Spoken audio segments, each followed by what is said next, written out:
Cet homme invite des femmes chez lui à chaque fois que sa femme va au boulot. Mais un jour, il a invité une autre femme dans la maison. Subitement, sa femme rentre à la maison, elle ouvre la porte et dit « Bébé ».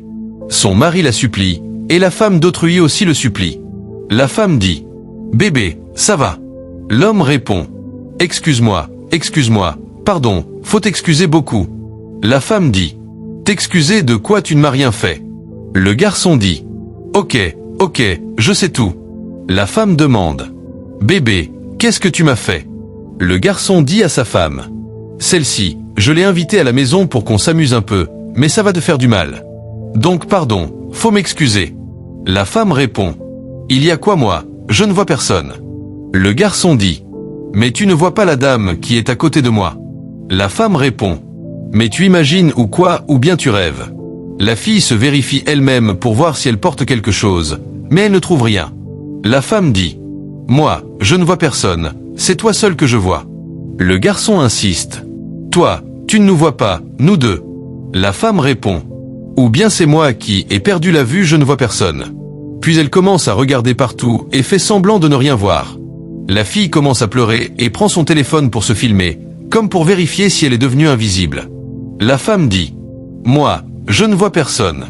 S'il y a un esprit démoniaque qui te dérange, reste seul et ne m'appelle plus, sinon je vais te faire du mal. » Elle dit ça, sort de la chambre et laisse son mari avec l'autre femme. Le mari dit à la fille « Qu'est-ce que tu as fait, elle ne t'a même pas vu ?»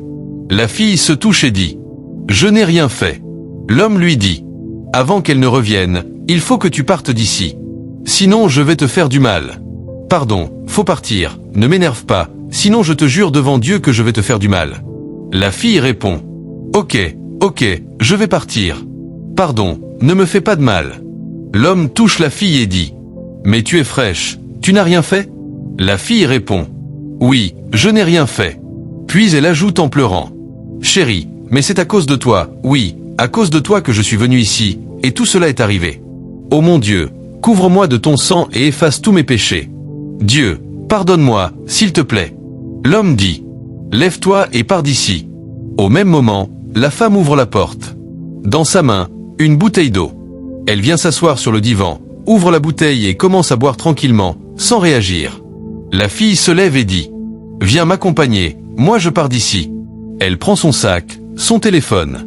L'homme dit « Attends, je vais t'accompagner. » La fille répond « Non, ne te gêne pas pour moi. Garçon, ce que tu as fait pour moi, là, Dieu va te juger. Tu as une femme et tu m'as menti, Dieu va te punir. » Elle dit ça, marche sur le lit pour descendre et ajoute « C'est la première et la dernière fois que je viens chez toi. Je ne viendrai plus jamais. » La femme les regarde sans dire un mot. L'homme dit à la fille « Toi, tu es une sorcière. Tu ne viendras plus jamais dans cette maison et tu ne m'adresseras plus la parole. » La fille ouvre la porte et s'en va. Sa femme dit « Tu as quoi ?» L'homme répond « Si j'avais su, je n'aurais jamais ramené une femme sur notre lit. » La femme dit « Notre lit, notre lit ? Tu savais ça avant de l'amener ici. » L'homme répond « Mais toi, tu étais parti au boulot. » La femme dit « Ah donc quand je sors, tu invites des filles dans la maison, c'est ce que je viens de voir là, non ?»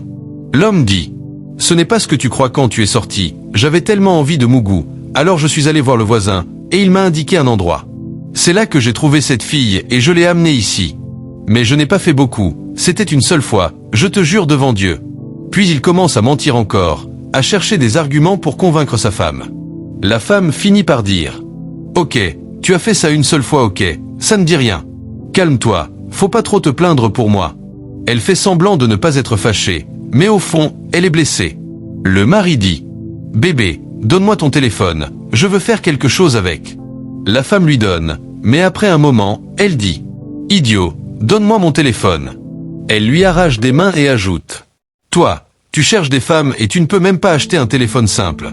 Moi, j'ai honte à ta place. » Puis elle dit « Je te pardonne, parce que tu ne sais même pas ce que tu fais. » L'homme dit, tout joyeux « Tu m'as pardonné, c'est ce que tu as dit. » La femme dit « Oui. » L'homme crie de joie « Oh mon Dieu, elle m'a pardonné, merci mon Dieu. » Mais la femme se lève et dit à son mari « Toi, tu m'as bien regardé, tu crois que je suis ton genre de meuf, tu crois que je suis bête ou inconsciente, moi.